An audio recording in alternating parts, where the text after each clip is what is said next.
Hello everyone, कैसे हैं आप सब लोग। तो मैं आज आपको कुछ यूनिक चीज, यूनिक नहीं बस मैं कहता हूँ जो बाकी चैप्टर्स करवाते हैं उनसे कुछ यूनिक चीज मैं आपको पूरा प्रॉफिट लॉस का बेसिक समझाऊंगा। देन आप खुद से क्वेश्चन अटेम्प्ट कर सकते हैं जो आपकी छोटी छोटी प्रॉब्लम्स होंगी।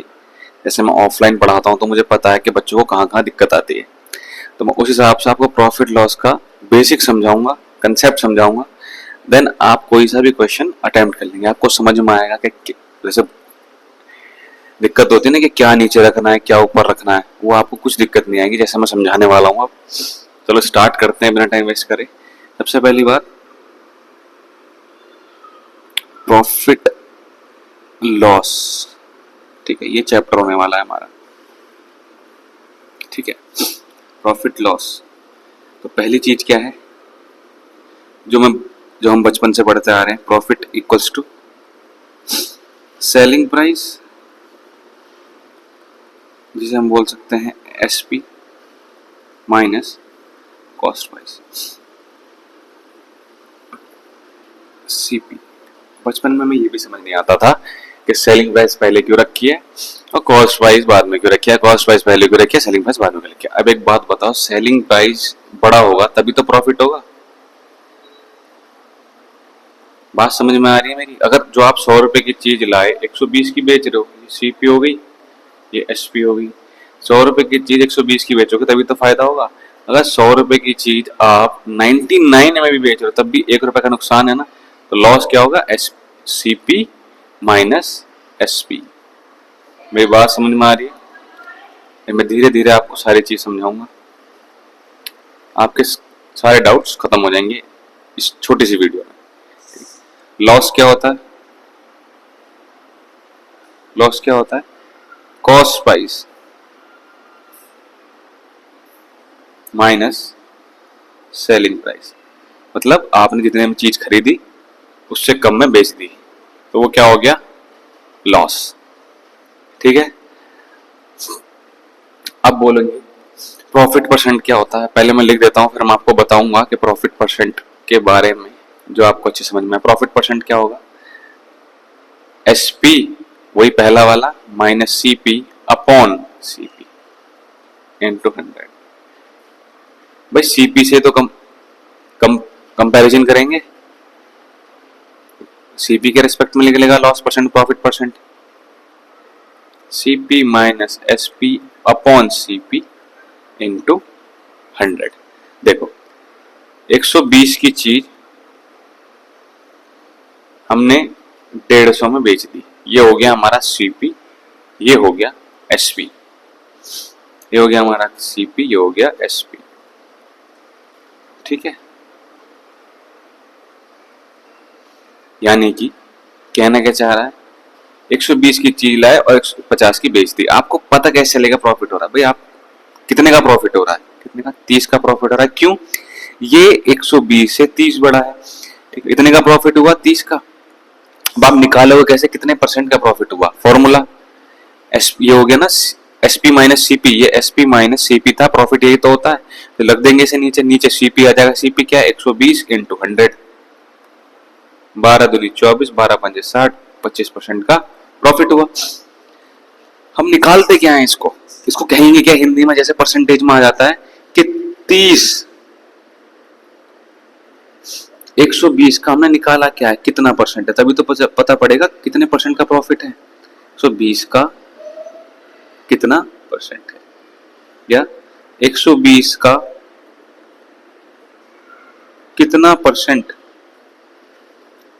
30 है। मेरी बात समझ में आ रही है। ये हम परसेंटेज चैप्टर में पढ़ते हैं कि लिखा कैसे जाता है, डायरेक्ट आपको ऐसे निकालना है। तो हमने निकाला क्या है 30, 120 का कितना परसेंट है, क्योंकि 120 क्या हमारी कॉस्ट प्राइस, 120 क्या हमारी ये नहीं, ये कॉस्ट प्राइस नहीं है हमारी, इसी के रेस्पेक्ट में हम निकालेंगे। आगे बढ़ते हैं, आपको लिखना क्या है कि जो भूल जाते हैं, एमआरपी, एमआरपी पर डिस्काउंट दिया जाता है, एमआरपी पर डिस्काउंट दिया जाता है। डिस्काउंट देने के बाद डिस्काउंट देने के बाद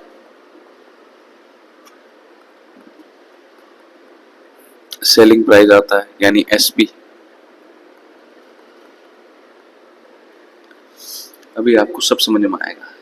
मान लो 100 रुपए की चीज सीपी,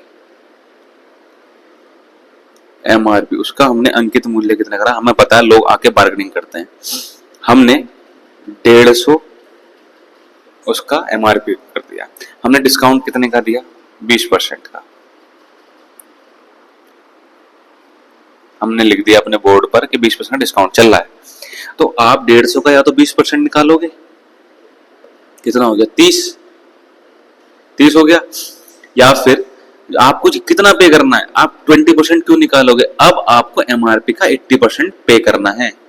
आप ऐसे भी तो बोल सकते हो इसका हमें 80% पे करना है। 150 का 80% कितना हुआ 120। मेरी बात समझ में आ रही है, ये चीज अलग है।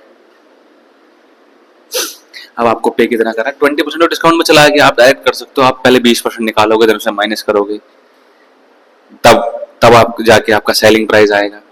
ठीक है, आप डायरेक्ट निकालो ना, आपको पे कितना करना है 80%। ये तो दुकानदार लाया ना 100 रुपए की चीज, आपको कितने की पड़ी वो 120 की, यानी कि डिस्काउंट देने के बाद सेलिंग प्राइस आता है तो 150 का 80% क्या है इक्वल्स टू सेलिंग प्राइस। आप इसको ऐसे भी लिख सकते हो और ये बाद में काम आएगी, अभी बताऊंगा क्यों और कैसे काम आएगी।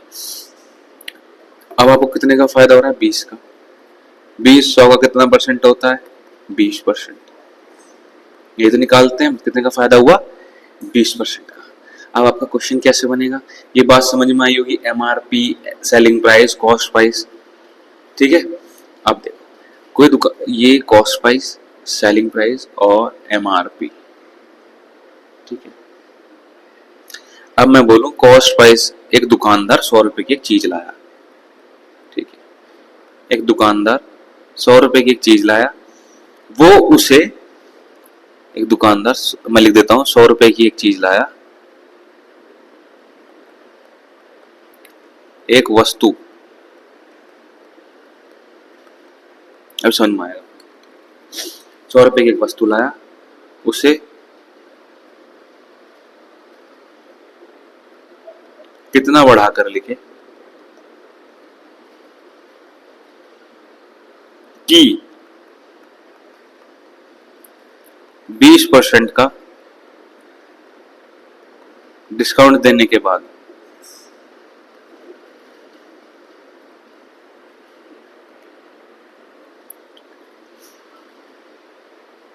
20% का डिस्काउंट देने के बाद उसे 80% का प्रॉफिट हो।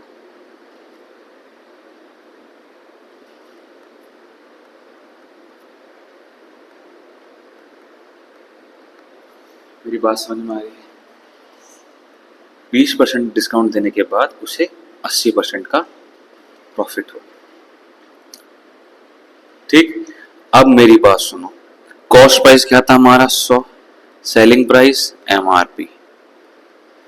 ठीक है, हमें निकालना क्या है एमआरपी, क्योंकि हमें 80% का प्रॉफिट हो रहा है, हमें तो ये आएगी सेलिंग प्राइस, सेलिंग प्राइस तो आई गई। उसने क्या बोला 20% का डिस्काउंट देने के बाद, यानी इस पर एमआरपी पर हम 20% डिस्काउंट दे देंगे, यानी एमआरपी का 80% बराबर क्या है, 80% बराबर क्या है 180। भाई 20% डिस्काउंट दे दिया, सेलिंग प्राइस आएगी, या तो इसे ऐसे समझो एमआरपी माइनस एमआरपी का 20% इक्वल्स टू सेलिंग प्राइस, जो कि हमारा क्या है 180। मेरी बात समझ में आई होगी, आपको हर छोटी छोटी चीज समझ में आएगी।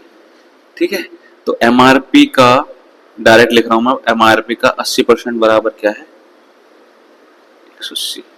एमआरपी कैसे निकल के आएगी हमारी 180 इंटू 100/80, ये गया 8 दूनी 16, 8 दूनी 16, 8 पंजे 40, यानी कि एमआरपी कितनी है आपकी 225।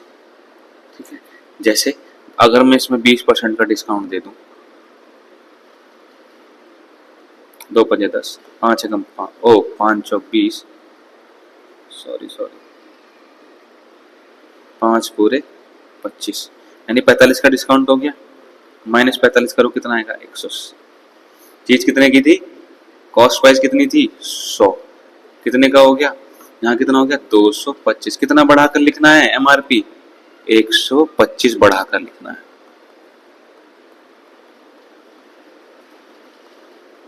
अब पूछे कितना परसेंट बढ़ा के लिखना है, अब यहाँ तो 125 बढ़ा कर लिखना और 125% ही आएगा, पर दूसरी वैल्यू भी तो परसेंट अलग आएगा। कितना बढ़ा के लिखना है 125, 125 100 कितना परसेंट होता है 125%। दोनों बात समझ में आई होगी मेरी। अब देखो, अब आपको प्रॉफिट लॉस थोड़ा सा और क्लियर होगा। डिस्काउंट से रिलेटेड समझाता हूँ मैं, ठीक है, डिस्काउंट से रिलेटेड समझाता, अभी समझाता हूँ आपको। हाँ देखो, एक दुकानदार है, लिख देता हूं, एक दुकानदार है 10 रुपए प्रति वस्तु के हिसाब से लाया।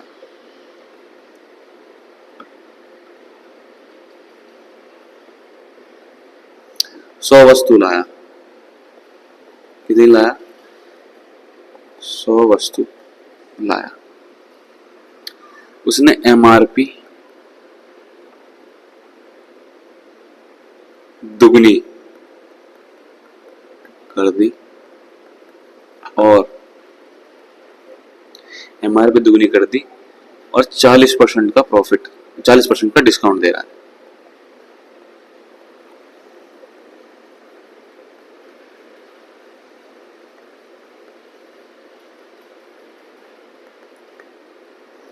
वो 40% के डिस्काउंट पर बेच रहा है।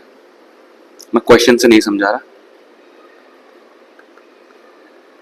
मेरा मतलब बुक से क्वेश्चन की नहीं समझा रहा। तो उसका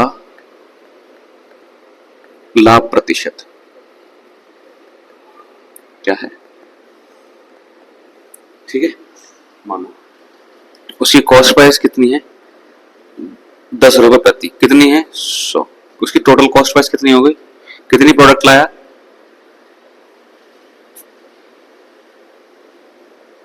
नंबर ऑफ वस्तु लिख लो, कितनी वस्तु लाया 100, उसकी टोटल कॉस्ट प्राइस कितनी होगी 1000, ठीक है जी। उसने एमआरपी कितनी लिखी, हमारी कॉस्ट प्राइस कितनी होगी, हमारी कॉस्ट प्राइस होगी हमारी टोटल 1000। अब मैं टोटल से करूंगा, कॉस्ट प्राइस होगी हमारी 1000, एमआरपी कितनी होगी दुगनी कर दी। अब वो इस पर 40% का प्रॉफिट दे रहा है। आप पर्टिकुलर कोई मान के कर सकते हो, 10 रुपए की थी ना, दुगनी कर दो। आप ऐसे भी कर सकते हो, यहाँ पर 10 रुपए की थी, क्योंकि एक पर फायदा और सब पर फायदा बराबर ही आएगा। एमआरपी कितनी हो गई 20, 40% का डिस्काउंट है, यानी 40% का डिस्काउंट यानी एमआरपी का 60%, 40% डिस्काउंट दे दिया। क्या है सेलिंग प्राइस, एमआरपी कितनी है 20, तो 20 का 60% कितना हुआ 120। सेलिंग प्राइस कितनी आ गई 20, कितना का फायदा हो रहा है 20% का। मेरी बात समझ में आ रही है। अब इसी पर दूसरा क्वेश्चन कैसे बनेगा, अगर उसने बोल दिया, वो कह रहा है मैं कोई डिस्काउंट नहीं दे रहा, प्रत्येक 10 वस्तुओं पर 5 वस्तु फ्री। अब यहां से समझना क्या इंपॉर्टेंट है, प्रत्येक 10 वस्तुओं पर 5 वस्तु फ्री। अब 10 वस्तु की कॉस्ट प्राइस निकालोगे आप, 10 वस्तु कितने की हो गई 10 रुपए प्रति के हिसाब से, कितनी हो गई 100 कॉस्ट प्राइस हो गई। एमआरपी कितनी है, वो एमआरपी पर ही बेच रहा है, कह रहा है एमआरपी पर ही बेच रहा हूं मैं, कितनी हो गई 10 के हिसाब से 20 इंटू 200, पर वो क्या कह रहा है 10 वस्तु पर 5 वस्तु फ्री। अब यहां पर आपके पास से कितनी वस्तुएं जा रही हैं 15, तो आपका कितना लगा 150 रुपया लगा, नहीं लगा आपका भाई, आपके पास से तो लेने वाले को तो 5 फ्री मिल रही है, वो 10 के हिसाब से पे करेगा, उसके लिए कितनी बैठी, उसकी खरीदारी कितने की बैठी ₹200 की, क्योंकि एमआरपी कितनी है 20, कह रहा है एमआरपी पर ही बेच रहा हूं और 10 वस्तुओं पर 5 फ्री, कितनी आ गई 200। बात समझ में आ रही है मेरी? कॉस्ट प्राइस कितनी लगी भाई, आपके पास से तो 15 प्रोडक्ट जा रहे हैं, आप तो उनको ₹10 का ही लाए हो प्रति प्रोडक्ट, तो कितने का बैठा ₹150 का, तो आपका कितने का फायदा हो रहा है डायरेक्ट ₹50 का, कितने पर 150 पर, 5 या 15 कितना 33 सही, 1/3% का फायदा हो गया आपका। मेरी बात समझ में आ गई होगी, ठीक है। दोबारा बताता हूँ इस चीज को, जैसे कॉस्ट प्राइस कितनी बैठी ₹10, 10 वस्तु के हिसाब से कितनी बैठी 100। अब वो कह रहा है 20% का डिस्काउंट तो दे ही रहा हूं मैं, साथ में 10 वस्तुओं पर 2 वस्तु फ्री। मेरी बात समझ में आ रही है? 20% का डिस्काउंट दिया उसने, ठीक है। एमआरपी पर, एमआरपी दुगनी करी थी ना उसने, एमआरपी दुगनी कर दी, एमआरपी कितनी है 20, 20% का डिस्काउंट दे रहा है, कितने का बैठा 160 की बैठी, 160 की बैठी ना। अब वो 2 वस्तुएं फ्री भी दे रहा है, अब यहां से टोटल कितनी वस्तुओं का कॉस्ट प्राइस लगेगा 12 वस्तुओं का, 2 फ्री दे रहा है, वो तो आप खरीद के लाए हो ना, लेने वाला जो है वो कितने पे करेगा 180। मेरी बात समझ में आ रही होगी? 2 वस्तु तो फ्री जा रही है, आप 10 वस्तुओं के हिसाब से ₹20 के हिसाब से कितने की बैठी वो ₹200 की, उसमें आपने 20% का डिस्काउंट दिया, कितने की बैठी 160 की। सेम चीज रिपीट करके लिखी है मैंने, जो 200 फ्री मिले, 2 वस्तु की सेलिंग प्राइस हम काउंट नहीं करेंगे ना, market price cost price count करेंगे, क्योंकि हम अपने रेस्पेक्ट में फायदा नुकसान देखेंगे। तो हमें कितने की पड़ी 120 की, और हमें कितने कमाए ₹40, कितने पर 120 पर, 4 तिया 12, 33 सही, 1/3% आंसर। बात समझ में आई होगी मेरी? कि जब भी डिस्काउंट देते हैं, कुछ फ्री देते हैं, तो कुछ फ्री कुछ नहीं होता है, ठीक है जी। अब देखो, जैसे वो बोल दे सेलिंग प्राइस पर फायदा हो रहा है, सेलिंग प्राइस पर प्रॉफिट जो है वो कितना है, सेलिंग प्राइस पर प्रॉफिट कितना है 20% का, 20% का प्रॉफिट है सेलिंग प्राइस पर। कैसे निकालोगे, 20% कितना होता है 1/5, यानी 1 का फायदा हो रहा है। ये कितनी है सेलिंग प्राइस, हम सेलिंग प्राइस के रेस्पेक्ट में निकाल लें, तो कॉस्ट प्राइस पर क्या होगा फायदा, कॉस्ट प्राइस पर प्रॉफिट कितना है, कॉस्ट प्राइस पर प्रॉफिट बताना कितना है भाई, फायदा कितने का है ₹1 का, कितने का फायदा हो रहा है ₹1 का, सेलिंग प्राइस क्या है 5, कॉस्ट प्राइस सेलिंग प्राइस कितनी है 5, तो कॉस्ट प्राइस कितनी होगी 4, कितने का फायदा 1 का, कितने पर 4 पर, कितने % का फायदा हो गया 25% का। आई होप कि आपको इस छोटी सी वीडियो में पूरा प्रॉफिट लॉस समझ में आया होगा। इससे ज्यादा प्रॉफिट लॉस में कुछ है नहीं। अब अगर आपको ये छोटी छोटी चीज समझ में आती है तो इट मीन्स आपका प्रॉफिट लॉस क्लियर है।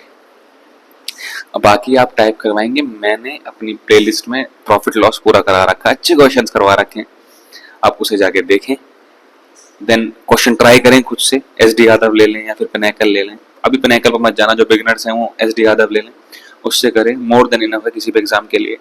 बाकी आप प्रैक्टिस करते रहेंगे, आपके कंसेप्ट क्लियर होना चाहिए, बाकी क्वेश्चन हार्ड इजी कुछ नहीं होता। और जिसको समझ में हो प्लीज लाइक करें वीडियो को। इससे ज्यादा प्रॉफिट लॉस में कुछ है नहीं मेरे हिसाब से, वो टाइप बदल जाते हैं, बाकी प्रॉफिट लॉस इतना ही है, ठीक है। तब तक के लिए बाय बाय।